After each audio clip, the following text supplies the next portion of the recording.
Goeiemôre almal. Dis 'n voorreg dat ons so vanoggend by mekaar kan kom. Ons leef in die opstandingstyd.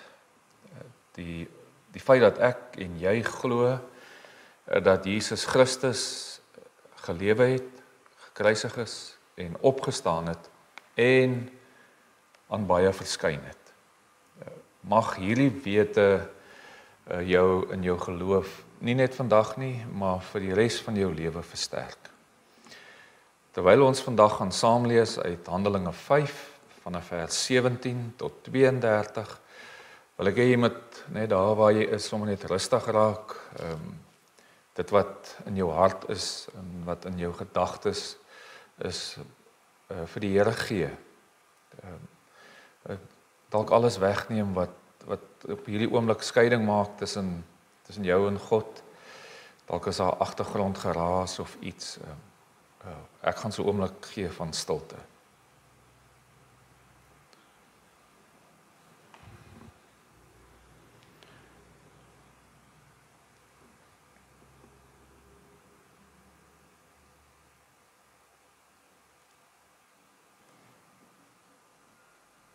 Here onse Here, ons loof U as ons hemelse Vader.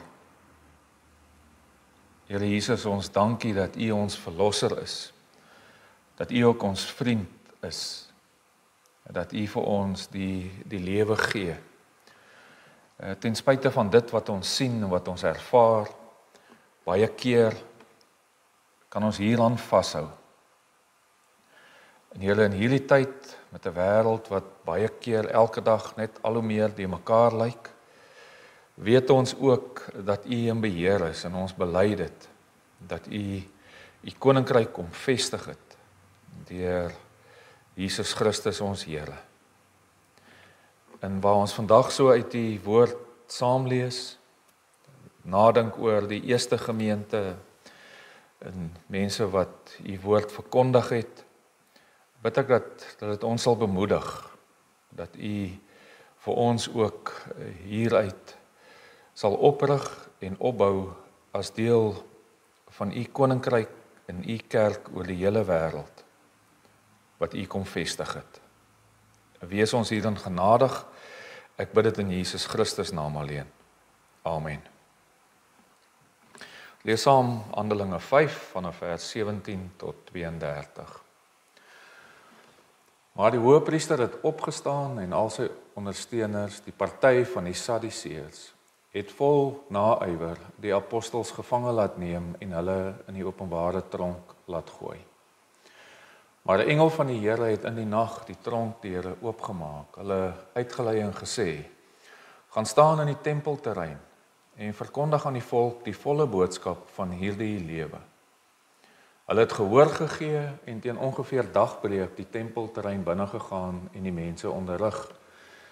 Die hoëpriester en sy ondersteuners opdaag, het hulle die Sanhedrin, die hele raad van familiehoofde van Israel, ontbied en die apostels by die tronk laat haal. Maar toe die dienaars daar aankom, het hulle nie in die tronk gekry nie.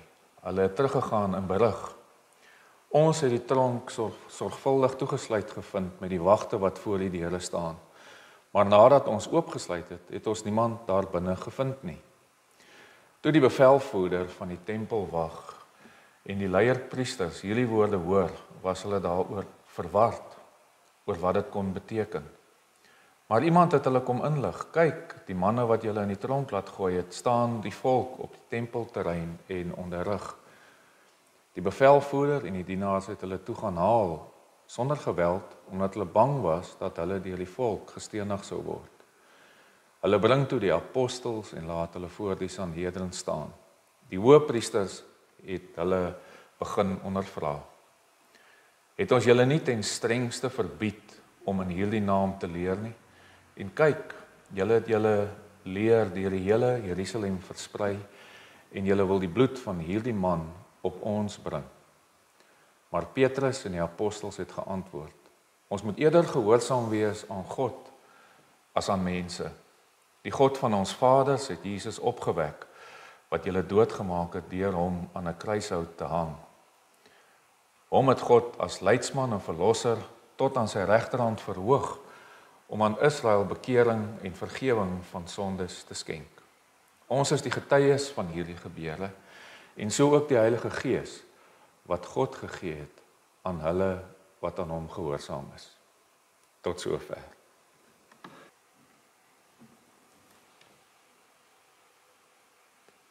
Vandag is die tydperk in baie mense se lewens reg oor die wêreld, wat daar die meeste kluisenaars bestaan, sê hulle as enige ander tyd.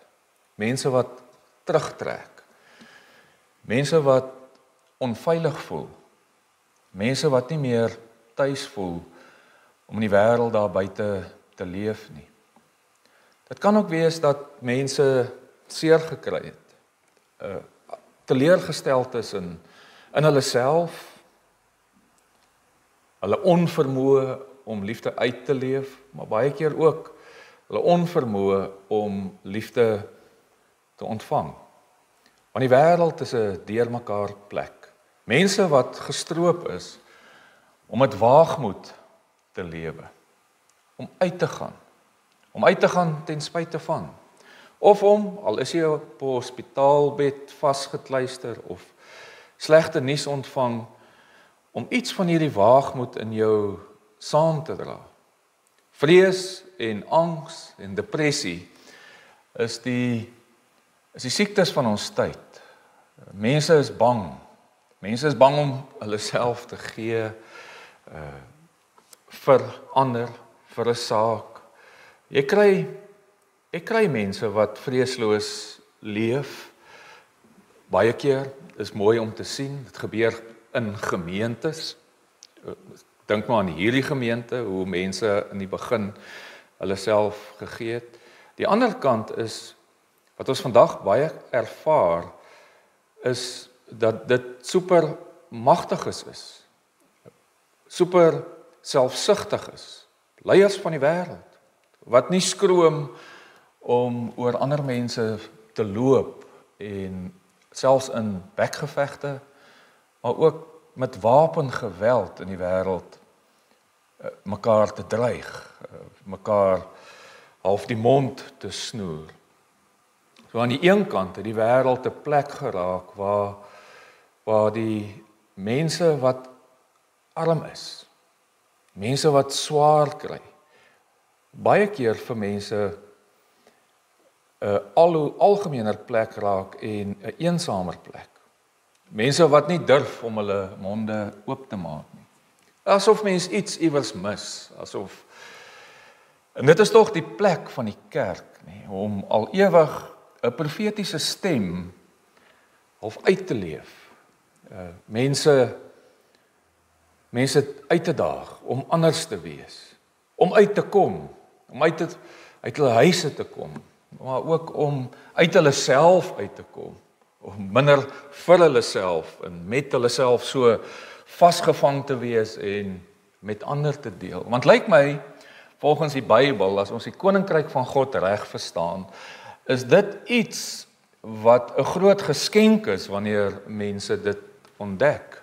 Om in die teenwoordigheid van God mense met hulle broosheid en stikkindheid te omarm en so in hierdie wêreld in te gaan. Dit was ook die eerste gemeente, as ons in Handelinge 2 vers 36 kyk. Toe Petrus sy eerste preek gegee het, dan is dit ook die gedeelte wat sê, dis hierdie Jesus wat gekruisig is, wat ons Here is. Dis die belydenis, dis die inleiding van 'n gemeenskap en mense soos ek en jy, wat dwars deur die eeue dan hierdie begeerte het om te ervaar dat hulle goed genoeg is, nê. En wanneer is 'n mens goed genoeg? Wanneer jy in die reine met God en met jouself en jou medemens kan staan. En op jou eie voete kry ons dit nie reg nie. En daarom was die eerste boodskap en ook in hierdie gedeelte die boodskap wat Petrus hulle uitgedra het, was hierdie boodskap van die bekering van sondes. Dat mense hulle self moet bekeer en dat hulle vergewe word en dat hulle dan kan leef en dat dit 'n nuwe gemeenskap skep met God en met ander. In die begin was dit dan so, dat die eerste gemeente, as ons dat gaan kyk, was daai mense eintlik baie rustig, nê? Dis maar soos alles wat nuut is, soos nuwe gemeentes, en dis rustig, en as mense by 'n kerk aankom, is dit half, daar's 'n rustigheid. Daai eerste gemeente het in huise by mekaar gekom, en dit was lekker, en hulle het saam gedeel, en hulle het saam geëet, hulle het hulle goed met mekaar gedeel, en hulle het blydskap ervaar. Iets waarna vandag se mense so baie nasmag. Ek meen selfs die superrykes is mense wat min blydskap ervaar. Dit wil voorkom asof die bronne wat mense, ek en jy, tot ons beskikking het om hierdie ervaring van blydskap te vestig, ons net tot op 'n sekere punt bring, waar ons dan weer vasloop teen onsself. Dalk teen ons onvergenoegdheid van, wat is genoeg? En dis hierdie blydskap wat die eerste gemeente gekenmerk het. Dis 'n blydskap wat nie uit hulle self uitgekom het nie, maar 'n blydskap wat geskenk is van God. Ook baie mooi om dit te leer en dit te ervaar. So daar was 'n rustigheid by hierdie eerste gemeente, want dit was klein, en mense het die boodskap gehoor, en Petrus het gepraat, en hy het vrymoedig gepraat, en selfs die hele volk was hulle goedgesind, want wat hier gebeur het, is dat daar daagliks mense mos nou bygevoeg is, en mense het vir mekaar gesorg, so families was ook so verbind aan die politiek, dat die druk verlig is, dat die kerk ook die druk verlig het op die samelewing, want mense het na mekaar gekyk, en mense het vir mekaar gesorg. Totdat die gewildheid natuurlik toegeneem het van hierdie mense, van Petrus, van die kerke. Ons moet nou baie mooi weet dat hierdie plaasvind in Jerusalem. Handelinge 1 vers 8 sê maar, julle sal krag ontvang wanneer die Heilige Gees oor julle kom, en julle sal my getuie wees in Jerusalem. So dis die eerste stukkie van gemeente wees, is hier waar die kerk begin, hier in Jerusalem. En dis hierso waar mense baie arm was. So die mense het vir mekaar gesorg, en hulle sukkel. Maar in hulle arm wees, en hulle ontvang van hierdie groot geskenk van God, van verlossing, en vry wees van, dat hulle gered word deur die wet, en deur hulle fooie te betaal, het hulle iets anders ondervind. En dis juist in hierdie gemeente, omdat hulle gewildheid so groot geraak het, dat die Joodse Raad en die Sanhedrin tog sekerlik begin jaloers raak. Die eerste vers sê dit eintlik baie duidelik, wat ons saam gelees het, dat hulle naaiwer gehad. Die Grieks is zelos, om jaloers te wees, jealous, afgunstig te wees. Hulle het nie daarvan gehou dat hierdie beweging, hierdie goddelike beweging soveel steun het. Want dit trek eintlik 'n streep deur 'n klomp goed wat gebeur. Wettiese nakoming vir redding, wettiese navolging van mense, magshebbers wat eintlik nou totaal anders lyk. Dit lyk nou soos diensknegte, mense wat in diens is van God. So die hele styl het verander, en hier het die weerstand gekom. Die weerstand teen Petrus en sy volgelinge. En so by so, dat die rede was dat Petrus verkondig het dat Jesus gekruisig is en opgestaan het. Dat dit nie 'n droom was nie. Ek meen, dis die sleutel van die evangelie. Dat ons 'n lewende Here dien. Dalk die sleutel ook tot 'n lewe vir waagmoed. Of ons dit glo. Of ons werklik glo dat God lewendig in ons lewe betrokke is. Want dit was Jesus wat aan hierdie mense verskyn het. Maar dis ook hierdie Jesus wat vir Petrus hulle met hierdie waagmoed gehelp het. Dat hulle kon optree, dat hulle hierdie goeie nuus kan deel en in 'n brose wêreld kan uitgaan. So hulle beweeg van hierdie rustigheid, maar ewe skielik begin die teenstand kom. En dit is ook dalk iets wanneer ons werklik leef met die waagmoed om op te staan vanuit die opstanding van Jesus, kan dit dalk wees dat ons lewe nie so 'n rustige bestaan sal wees nie. Vreugdevol, maar nie rustig nie. Vir hulle het dit beteken dat hulle in die tronk gegooi is. Dat hulle vasgevang was, weer eens. Dit is ook wat in Petrus se lewe, as jy na daardie prentjie gaan kyk, is wat in Petrus se lewe gebeur het, is mens moet nou baie mooi weet wat het gebeur. Maar dit is een ding om te sê ek glo in 'n lewende Here en ek glo dat Jesus Christus die Here is, waar hy besig is om te sterf en te ly. Dis een ding om te glo, en ek en jy, dat ons kan sê ons glo in 'n lewende Here as ons self besig is om te sterf. Dis een ding om te sê dat ons glo in 'n lewende Here wanneer die wêreld lyk soos wat dit lyk.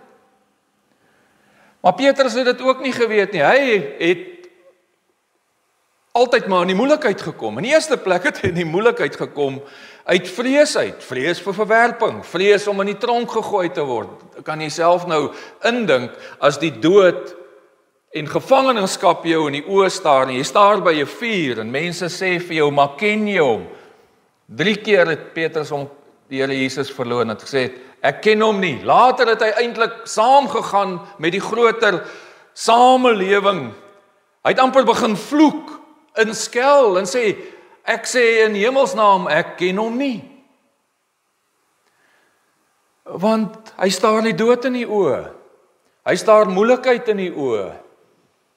Maar dit is die lewe van, dit is die inhoud van ons Christelike geloof, nie? Asof ons so vasstaar in dood, in lyding en seer, en in onsself, in ons eie tekortkominge, want dit is die goeie nuus wat Jesus hier vertel het. Hy herskryf die lewe van Petrus, nee, en Petrus kan beweeg van vrees tot waagmoed.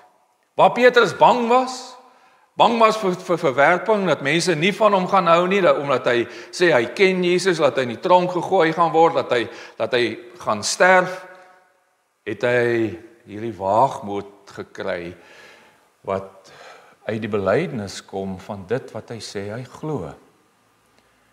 Hy glo in die opgestane Here. Hy glo dat Jesus Christus lewe. Hy glo dat Jesus Christus ook in hom lewe. En dat hy nie meer deel vorm van 'n lewe vir homself, maar 'n lewe vir God. Tot die dood toe, nee. Jy kan Petrus se lewe gaan oplees, jy kan Paulus se lewe gaan lees, die manier hoe hulle geleef het, die manier hoe hulle gesterf het. Het hulle waagmoed gegee, die feit dat die graf leeg is, dat hulle anders kan leef ten midde en ten spyte van. Dit het ook gemaak dat hulle die armoede en die lyding van die wêreld anders gesien het en anders ervaar het. Die vraag natuurlik is as ons na hierdie kyk is, dit het hulle beweeg in 'n ander rigting in. Hulle nie kon stil bly meer nie. Hulle ook nie gevange gehou nie. Maar dis ook nie hulle self nie, daar staan in hierdie gedeelte, dit is God. Daar het 'n engel van die Here, onbeskryflik, wonderwerk. Mense kan daaroor debatteer hoe dit gebeur het. Maar as ons die skrif erken en ervaar, dan is dit dat God Petrus en sy makkers bevry het van hierdie tronk bestaan. Dat die evangelie ons so op 'n plek bring dat ons met waagmoed daarin kan lewe. En wat het Petrus dan gedoen? Hy beweeg in 'n ander rigting. Hy beweeg in 'n rigting waar hy nie met woede optree nie, maar waar hy met seën optree. Seën teenoor mense, teenoor regerings. Ek dink dit is een ding om in 'n ander rigting te beweeg en te kla en ek en jy ook vandag om half te sê ons is soos in 'n tronk vasgevang oor alles wat in die wêreld gebeur. En ons kan mor en ons kan kla en ons kan vloek en ons kan skel. Die vloek en die skel bedoelende toe Petrus het mos nou ook gevloek en geskel toe dit lyk asof die Here besig is om te sterf en dood is. So asof daar niks aan hierdie saak en die lewe mee te doen is nie. Het hy begin om mense te seën. Hy het die seën van die Here oor mense begin verkondig. En hierdie wonderlike evangelie boodskap wat hom moed gegee het. Hierdie nader trek van mense nie. So dit beweeg ons in 'n ander rigting van mor en kla na 'n lewe van waagmoed. 'n Lewe om anders te leef in 'n brose en stikkende wêreld en juis soos wat ek Vrydag gesê het, na 'n wêreld waar ons ook die lydende God wat ly raak sien en met hierdie opstandingsgod, 'n God wat opgestaan het, na die lyding van die wêreld beweeg en in dit inbeweeg. En so beweeg dit ook in my en jou lyding in, nê. Hierdie opstandingskrag van God leer ons ook om met waagmoed te leef, al ly ons ook oor ons swakheid, oor ons broosheid, oor dat ons baie keer voel ons is vasgevang, dan bevry God ons, hy gee ons weer nuwe krag. Dit is baie mooi wat hy op die einde sê, die krag wat dan kom van die Heilige Gees. Ons leef mos nou in afwagting van dit, van Pinkster. Want hierdie opstandingskrag is ook die krag wat dit vir my en vir jou moontlik maak om so te kan lewe. Ek wonder of jy nog waagmoed het.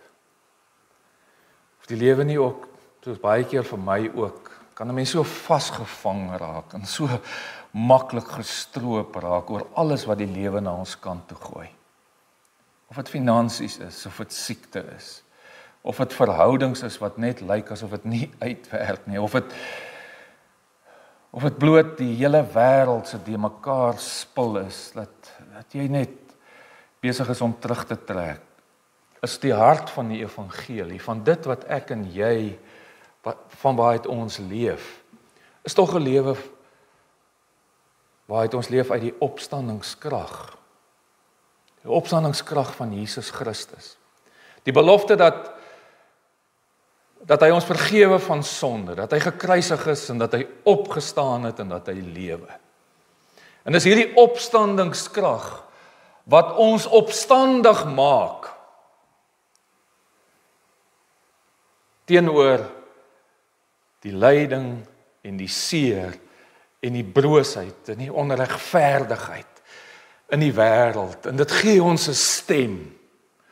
Dit leer ons om met waagmoed soos Petrus te begin leef en in die regte rigting hierdie waagmoed uit te leef, in die regte sake, regte goed betrokke te raak en 'n stem te wees vir mense wat dalk voel of hulle stemloos geword het. Is dit die taak van die kerk en nog altyd van mense soos ek en jy wat geroepe is om in die opstandingskrag te leef. Mag die Here vir jou en vir my die krag gee om met so 'n lewe, 'n lewe wat moontlik gemaak is deur die opstanding van Jesus Christus, te leef. 'n Lewe met waagmoed. Amen.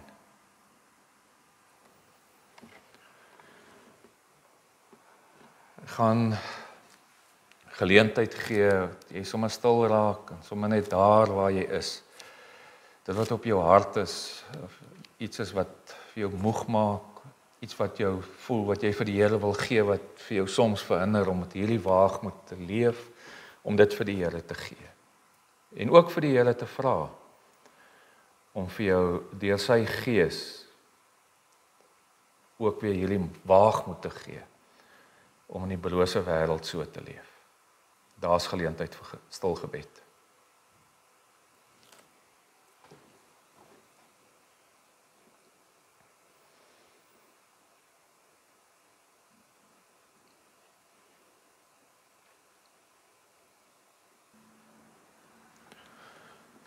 ontvang die seën van die Here. Die genade van ons Here Jesus Christus, die liefde van God en die gemeenskap van die Heilige Gees sal met julle elkeen wees en bly. Amen.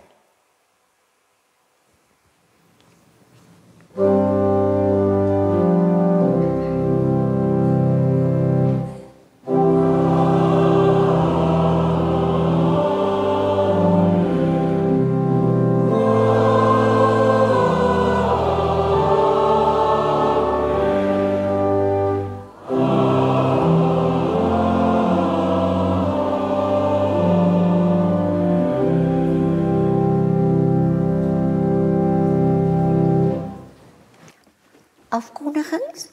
Die Kerk Grootbrakrivier 27 April tot 3 Mei. Sondag 27 April 2025. Teks Handelinge 5 vers 17 tot 32. Tema Lewe met waagmoed. Prediker Dominee Dani Goosen. En dan is dit ook Sondag Vryheidsdag. Daar sal geen kategese wees nie. Synodale offer is vir Christelike afhanklikheidsdienste by die deure. Tee sal bedien word in die kerksaal na afloop van die erediens. Almal is baie welkom. Groenkloof preek om 10:00, dit word digitaal uitgesaai. Maandag 28 April 2025 is 'n publieke vakansiedag en die kerkkantoor sal gesluit wees. Dinsdag 29 April 2025 die bestuurspan vergadering om 17:30 in lokaal 8 onder voorsitterskap van Willem de Pre. Ons vra asseblief u voorbereiding vir die vergadering. Woensdag 30 April, blokbyeenkoms om 8:00 in blok 9A, Reebok Hoogte, by Johan en Verleen Smit, Kaurie Singel 15. Kontak vir Johan 084 500 4296. Daar sal geen kooroefening eerskomende Woensdag wees nie. Donderdag 1 Mei, Werkersdag, weer vakansiedag. Saterdag 3 Mei is ons gemeentefees. Datum 3 Mei van 9 tot 12. Kom deel in die kuier en pret. Sondag 4 Mei, prediker Dominee Dani Goosen, dis Arbeidssondag, geen kategese. Spesiale offer vir gemeenteondersteuning by die deure. Tee sal bedien word in die kerksaal na afloop van die erediens, almal baie welkom. Groenkloofpreek weer om 10:00 digitaal. Gebedsgiste vir Mei 2025 is beskikbaar in die voorportaal. Die gebedsgidse, dankofferkoeverte, kerkbode en gemeentebriewe is ook by die traliehek van die kerkkantoor beskikbaar. Die blokkiesraaisel en woordsoek, voëls in die Bybel nommer 23, as ook die antwoorde vir nommer 22 is beskikbaar in die voorportaal en by die traliehek van die kerkkantoor. Nuwe lidmate. Ons nooi nuwe lidmate om asseblief na die erediens tot voor die kansel te kom, waar ons u graag wil ontmoet. In die voorportaal is ook vorms beskikbaar wat u kan voltooi, sodat ons u vinnig kan leer ken. Dominee Dani besoek nuwe intrekkers. Indien u nog nie 'n besoek ontvang het nie, kontak of kom loer gerus in by die kerkkantoor om 'n afspraak te maak. Bestaande lidmate wat 'n besoek verlang, kan ook gerus die kerkkantoor kontak of kom inloer om 'n afspraak te maak. Maandag, Woensdag en Vrydag tussen 8:30 en 12:30. Bedieninge. Omgee bediening. Indien u bewus is van iemand met nood, siekte of wat eensaam is en hulp benodig, kontak die kerkraadslid of die kerkkantoor. Ons wil gemeentelede 'n kans gee om prakties betrokke te raak. By die deure is houers om enige nie bederfbare kosprodukte in te plaas, soos suiker, pasta, rys, konfyte, blikkies kos, seep, tandepasta, koffie, tee ensovoorts. Indien u by die omgeebediening wil betrokke raak, kontak vir Corrie Pieters 082 327 9527. Dan het ons ook 'n truitjie-projek vir die omgeebediening. Ons wil graag weer hierdie jaar truitjies uitdeel waar daar behoefte is. Ons mikpunt is 100 truitjies. Sou u belangstel om te help brei vir peuters en kleuters, kan die voltooide truitjies voor 15 Junie by die kerkkantoor afgelewer word. Kontakpersone: Renay Foster 082 338 2364 of Karina Smit 082 802 0314. Getuienisbediening: Wolwerdans boodskap, sop en brood.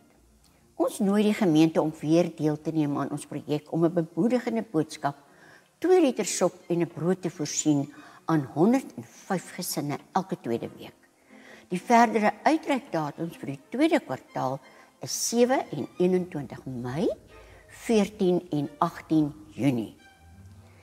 Daar is 'n deurlopende behoefte aan wol, materiaal, gare, borduurgare, linne en gebreekte keramiek vir die getuienisprojekte. En ons bedank u by voorbaat vir u deelname. Ondersteuningsgroep. Ons groep is 'n klomp toegewyde lidmate wat maandeliks bymekaar kom, by mekaar leer en vir mekaar ondersteuning bied. Ons doel is om uit te gaan as geroepenis na mense in ons gemeente en om na die gemeenskap uit te reik. Ons doen dit deur rygeleenthede vir doktersafsprake, hospitaalbesoeke en dis meer. Hulp met inkopies, ondersteuning deur daar te wees tydens moeilike omstandighede, uit te reik na die mense om die toenemende probleem van alleen wees en eensaamheid te verlig. Kontak vir Jana Preach 081 039 8853. Riet Jansen van Rensburg 082 928 9625. Indien u by ons gemeentefees op die 3de Mei wil betrokke raak, kan u 'n geskenking maak of u kan die volgende persone kontak indien u wil help. Roosterkoeketafel, kole en konfyt, vars van die kole, vuurwerk, warm stoomtrek lekkerte, soos net 'n roosterkoek kan wees. Amelia Leroux 072 975 0917. Kevin van Tonder 079 214 2497. Dan is daar die wit olifanttafel, allerlei skatte en snaaksighede. Kommervrye koop met reuse winskopies. Iets vir elkeen. Annelien de Swart 082 495 5011. Ons het ook 'n boeketafel. Kom sniffel rond tussen pragtige tweedehandse boeke, lees en lag en leer. Annelien de Swart 082 495 5011. Dan ook ons smil lekker nageregtafel, die soetsonnetjies, nog steeds die beste in die weste. Dirk en Dorette Visser 082 416 3281. Curry en rystafel, curry 'n bietjie, geurig en vol huislike smaak. Ouma sou trots wees. Barbara Gericke 082 411 122. Corita de Pre 084 265 9487.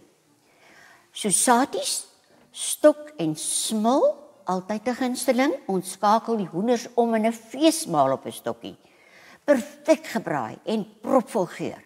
Eddie 082 920 1829. Dan ons jaffels, R25 elk. Kom geniet ons kraakvars jaffels met geurige maalvleis vir oud en jonk. Annetjie Jansen van Rensburg 082 871 0927 of Corrie Pieters 082 327 9527. Dan ook ons heerlike teetuin waar ons kan koek eet en klets. Kom sit onder die sambreel en geniet 'n koppie koffie of tee met 'n stukkie vars gebakte koek. Michelle Roon is die een om te kontak 064 674 9756. Die pannekoek, ons pannekoeke is sag. Ons noem hulle strooi en rol. Warm en vol geur, skakel vir Elsie Richards, indien jy kan help of betrokke wil wees. 082-887-6712. Groentetafel, ons noem dit die kraakvars natuurlekkers, vars uit die tuin, gesond, geurig en geen preserveermiddels. Renay Foster, 082-338-236. Jam, ons kindertafel, Jesus and Me, bied treintjie dit aan, teen R5 per rit. Soft Play, eenmalig R10. Springkasteel, eenmalig R10. Tombola, kom geniet jou gate uit. Tanya Heath, 066-232-6704. Sy is die een om te skakel hiervoor. Lewerkoekies, slegs vir voorafbestelling en om Saterdag af te haal. Bestelling sluit Maandag 28 April. Dit vries baie goed. Corrie Pieters, 082-327-9527. Aktiwiteite. Hou die datum oop. Magda Lou kom vir ons kuier op die 20ste Junie om 18:30 in die kerksaal. Moet dit nie misloop nie, die koste is R180 per persoon. En dan laastens, ons bid vir Veba Radio. Ons bid vir hulle wêreldwyd. En ons gebed vir die week. Prys God vir media en bid dat Veba die evangelie sal aanhou deel ten spyte van beperkte vryheid. Ons herinner u ook aan ons webwerf ngkerkgrootbrakrivier.co.za. Die erediensbediening.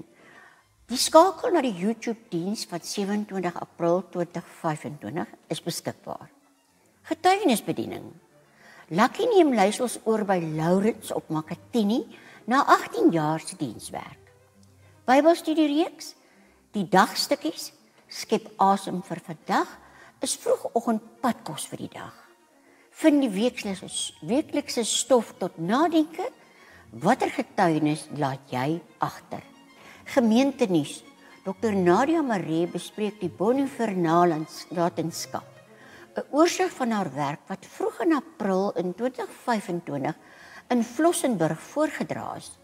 Daar's ook 'n skakel na die kerkbode artikel. Die Bybels blokkiesraaisel en woordsoek, Voëls in die Bybel, nommer 23, is ook beskikbaar op die webtuiste vir aanlyn speel.